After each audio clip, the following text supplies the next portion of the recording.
আহাব্বানি ওয়া মান আহাব্বানি কানা মাই ফিল জান্নাহ। যে ব্যক্তি আমার সুন্নতকে ভালোবাসলো সে যেন আমাকেই ভালোবাসলো, আর যে আমাকে ভালোবাসলো সে যেন আমার সাথে জান্নাতে থাকবে। প্রিয় ভাইরা, এই জন্য আসুন আমার রসুলের সুন্নত গুলোকে হৃদয় দিয়ে আমরা ধারণ করব। রাজি আছেন? আল্লাহ কবুল করেন, বলে আল্লাহুম্মা আমিন। একটা সুন্নতের কথা, আমলের কথা আপনাদেরকে বলে যাই, আর কথা লম্বা করব না। প্রিয় ভাই, আমার রসুল কখনো কারোর প্রতি হিংসা করেছেন? বলছেন না। হিংসা করেছেন? বিদ্বেষ পোষণ করেছেন? কখনো কারোর প্রতি আঘাত করেছেন? বিনয় নম্রতা আমার নবী দেখিয়ে গেছেন। সুবহানাল্লাহ। ওয়া ইবাদুর রহমান আল্লাযীনা ইয়ামশুনা আলাল আরদি হাওনান ওয়া ইযা খাতাবাহুমুল জাহিলুনা ক্বালু সালামা। সুবহানাল্লাহ। রহমানের বান্দা তো তারাই যারা সমাজে নম্রতার সাথে বিনয়ের সাথে চলাচল করে। আপনার টাকা হয়েছে, এত বড়াই কিসের? আপনার প্রভাব আছে, শক্তি আছে, বেশি দিন টিকবে না। টাকার গরম, বাড়ির গরম, এগুলি বেশি দিন চিরস্থায়ী হবে না, ক্ষণস্থায়ী। ঠিক কিনা? এই সামান্য দুনিয়ার কিছু পেয়ে পা আর মাটিতে লাগে না। আর সাইয়্যিদুল মুরসালিন, কুল কায়নাতের বাদশাহ, কতটা বিনয়, কতটা নম্র ছিলেন। প্রিয় ভাইরা, অসংখ্য উদাহরণ আছে। একটা ছোট্ট ঘটনা আলোচনা আপনাদের কাছে উল্লেখ করি। একজন বুড়ি মহিলা পেরেশান অবস্থায় ছিলেন। আল্লাহ রসুল মক্কায় প্রবেশ করেছেন। বুড়ি মহিলাকে জিজ্ঞেস করলেন, বুড়ি মা, তোমার পেরেশানির কারণ কি? বুড়ি মহিলা বলছে, তুমি কি শোনোনি আজকে মক্কায় মুহাম্মদ প্রবেশ করবে, যাকে পাবে তার গর্দান কেটে দিবে। বলে, পেরেশানি কিসের? বলে, এত বড় বোঝা টানার শক্তি আমার নেই। মক্কায় যাকেই বলছি কেউ আমার কথা শুনছে না, যে যার মতো পালিয়ে যাচ্ছে। কারণ তারা তো জানে যে সাহাবে আজমাইনের সাথে তারা কত অবিচার করেছে। ঠিক কিনা? হযরত বেলালকে লাগাম লাগিয়ে ঘোড়ার সাথে ছেড়ে দেওয়া হয়েছে। গোস্ত চামড়াগুলো শরীরের আলাদা হয়ে গেছে, হাতে পায়ে পেরেক মারা হয়েছে। আলে ইমরান পুরো পরিবারকে কষ্ট দিয়ে শহীদ করা হয়েছে। তারা পেরেশান ছিল যে আজকে সাইয়্যিদুল আম্বিয়া তাদের সাথে কি আচরণ করবে। যে যার মতো নিরাপত্তার জন্য সরে যাচ্ছে। সাইয়্যিদুল আম্বিয়া বলেন, পেরেশানি কেন? বলে, এত বড় বোঝা টানার শক্তি আমার নাই। সাইয়্যিদুল আম্বিয়া বলেন, চলো আমি তোমাকে সহযোগিতা করি। সুবহানাল্লাহ বলবেন না? আমি তোমাকে সহযোগিতা করি। বোঝাটা টানতে সাইয়্যিদুল আম্বিয়া সঙ্গ দিলেন, সহযোগিতা করলেন। নির্ধারিত জায়গায় বোঝা রেখে দিয়ে সাইয়্যিদুল আম্বিয়া ফিরে আসছেন। বুড়ি মহিলা বলছেন, চলে যাচ্ছ, পারিশ্রমিক নিবে না? বলে, আমার কোনো পারিশ্রমিক দরকার নেই।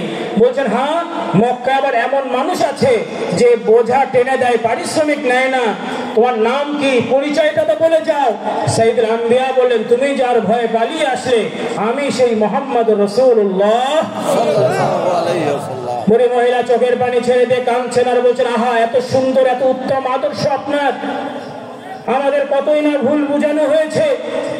এক্ষুনি আমাকে কালেমা পড়ে ঈমান মুসলমান করেন। বুড়ি মহিলা কালেমা পড়ে আশহাদু আল্লা ইলাহা ইল্লাল্লাহ ওয়া আশহাদু আন্না মুহাম্মাদান আবদুহু ওয়া রাসূলুহু, এভাবে তিনি আল্লাহর রাসূলের প্রতি ঈমান এনে মুসলমান হয়ে গেলেন। সুবহানাল্লাহ। এই জন্য প্রিয় ভাই, বিনয় নম্রতা মুসলমান বান্দার পরিচয়। রাজি থাকবে? রাজি আছেন? বিনয় নম্রতা। আমরা যে পীর মাশায়েখের দরবারে আসেন, কেন আসেন? পীর মাশায়েখের দরবারে আসার উদ্দেশ্যটা এটা হবে যে ভালো মানুষের সোহবত নেওয়া।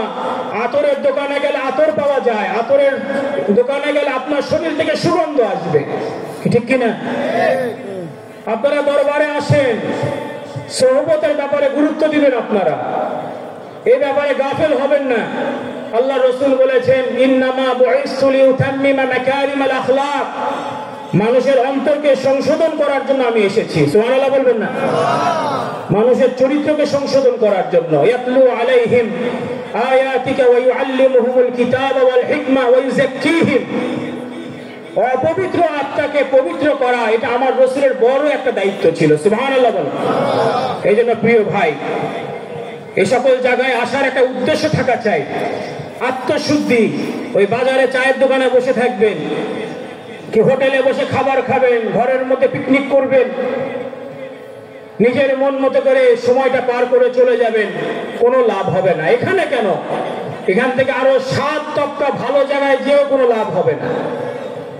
ঠিক কিনা? এই কথা বলেন, ঠিক কিনা? এই জন্য প্রিয় ভাই, হাতে ধরে পায়ে ধরে বলি, উনি বলে আমি ফুরফুরা পীর সাহেবের মুরিদ। পোশাকের সুরত ঠিক নাই, দাড়ির ঠিক নাই, আখলাকের ঠিক নাই, বিড়ি সিগারেট ছাড়া চলতে পারে না, ভাইয়ের হক বোনের হক কি বলে আপনার প্রতিবেশী আত্মীয় স্বজন কারোর সাথে সম্পর্ক ভালো নাই, বলে আমি ফুরফুরা পীর সাহেবের মুরিদ। আছে না নাই? প্রিয় ভাই, বিনয় নম্রতা বড় গুরুত্বপূর্ণ বিষয়। আত্মশুদ্ধির ব্যাপারে আল্লাহ রসুল কি বর্ণনা করেছেন, সংক্ষিপ্ত একটা হাদিস স্মরণ করিয়ে দিই। 6টা হাদিসের কিতাবে আপনারা পাবেন এটা, একেবারে বুখারী, মুসলিম, তিরমিজি, 6টা হাদিসের কিতাবে, সিত্তা 6টা হাদিসের কিতাবে বর্ণিত হয়েছে। আল্লাহ রাসূল সাল্লাল্লাহু আলাইহি ওয়াসাল্লাম বলেছেন, ইয়্যাকুমুজ যান্না ফাইন্নাজ যান্না আকযাবুল হাদিস ওয়ালা তাহাসসু ওয়ালা তাজাসসু ওয়ালা তানাফাসু ওয়ালা তাহাসাদু ওয়ালা তাবাগাদু ওয়ালা তাদাবারু ওয়া কুনু ইবাদাল্লাহি ইখওয়ানা। তোমরা অবান্তর কারো প্রতি ধারণা করবে না, অবান্তর ধারণা তোমাকে জঘন্য মিথ্যার দিকে নিয়ে যাবে। নাউযুবিল্লাহ বলবেন না? ধারণা কি মাথা থেকে হয় না অন্তর থেকে আসে? কথা বলেন, মাথার থেকে আসে না অন্তর থেকে আসে? জোরে বলেন। অবান্তর ধারণা করা, মানুষ সম্পর্কে ধারণা করা, এগুলি ভুলে যান। আপনার এই ধারণা হকুল ইবাদ নষ্ট হতে পারে।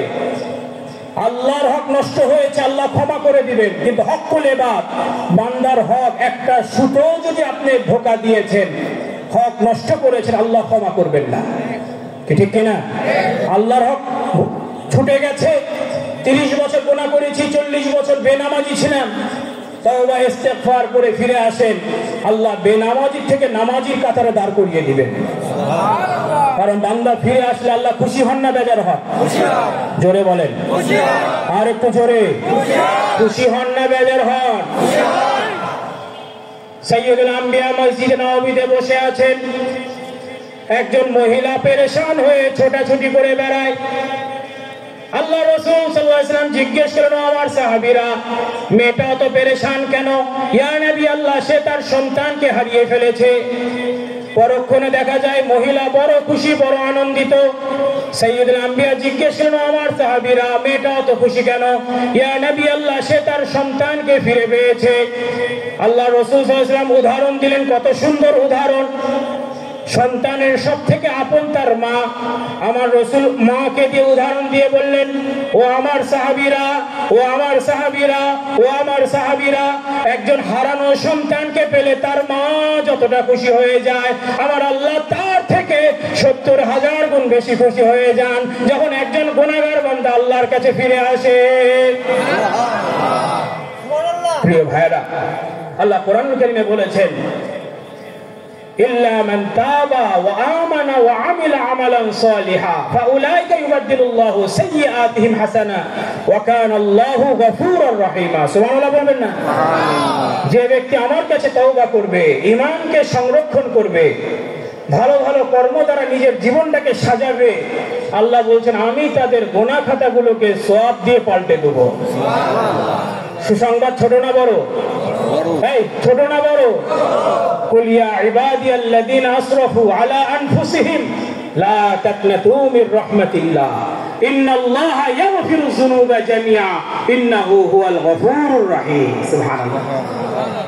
আমার বান্দাদেরকে বলে দেন, তারা যত অবিচার করেছে, নিজেদের প্রতি যত জুলুম করেছে, তারা যেন নিরাশ না হয়। কত গুনাহ করেছে, কত অপরাধ করেছে, আমার কাছে ক্ষমা চাক, আমার কাছে তওবা করুক, আমি আল্লাহ তাদের সকল গুনাহগুলোকে মাফ করে দেব। সুবহানাল্লাহ।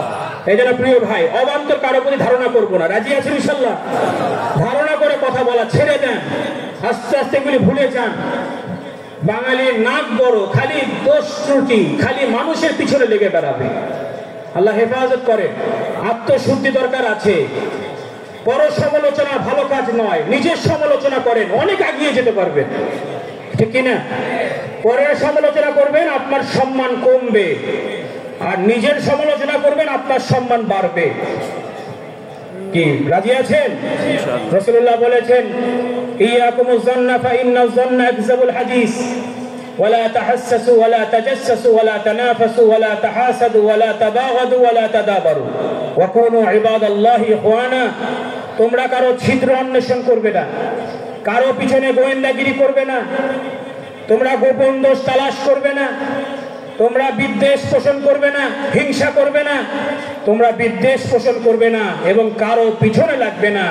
ওয়া কুনু ইবাদাল্লাহি ইখওয়ানা, আল্লাহর বান্দা হিসেবে তোমরা সকলেই ভাই ভাই হয়ে যাও। সুবহানাল্লাহ। এটা অন্তরের বড় একটা আমল, ঠিক কি না? ছিদ্র অন্বেষণ করা। একজন হাদিয়া দিয়েছে, এর মধ্যেও দোষ ত্রুটি খোঁজা। মেহমানদারি খেতে বসেছে, খাবারের ঝাল কম না বেশি, গোস্ত ভালো হলো না খারাপ হলো, বিয়ে শাদীতে গেছে মেয়ে বাড়িতে, এমন সমালোচনা পারলে বিয়ে ভেঙে যায়। আছে না নাই? আরো এক ডিগ্রি উপরে আমাদের কিছু মুসল্লি আছে, বলবো উনি হাজি সাহেব, উনি যৌতুক খান না, উনি যৌতুক নেন না, উনি যৌতুক নেন না। ওই মেয়ে ছেলে থাকবে, একটু খাট পালন ফ্রিজ না হলে কি করে হবে? কি বুঝলেন? দাওয়াত দিয়েছে 20 জন, গেছে 40 জন। 20 জন ভালো মতো খেয়েছে, বাকি 20 জনের অবস্থা কি হবে? প্রিয় ভাই, কারো ছিদ্র অন্বেষণ করব না, আমরা কারো গোয়েন্দাগিরি পিছনে লাগবো না। আল্লাহ আমাদের হেফাজত করে, বলি আল্লাহুম্মা আমিন। মানুষের গোপন দোষ মিটিয়ে দেন, আল্লাহ আপনার দোষ ত্রুটিগুলোকে মিটিয়ে দিবেন। ঠিক কিনা? মানুষের দোষ ত্রুটিগুলো মিটিয়ে দেন, আল্লাহ আপনার দোষ ত্রুটি মিটিয়ে দিবে। ফিতনা বাড়াবেন না, ফিতনা কমান। কিয়ামতের সময় হাসরের ময়দানে একজন বান্দা পেরেশান, ইচ্ছা করে করেছিলে? বলে হ্যাঁ আল্লাহ, আমি ইচ্ছা করে করেছি। জেনে বুঝে করেছিলে না? বলে আল্লাহ, আমি জেনে বুঝে করেছি। শোনো বান্দা, তোমার এই গোপন দোষগুলো আমি গোপন রেখেছিলাম, কাউকে বলিনি, কাউকে জানাইনি। আজকে গোপনে আমি তোমার দোষ ত্রুটিগুলোকে মাফ করে দিলাম। মানুষের দোষ ত্রুটি গোপন করবো, রাজি আছেন?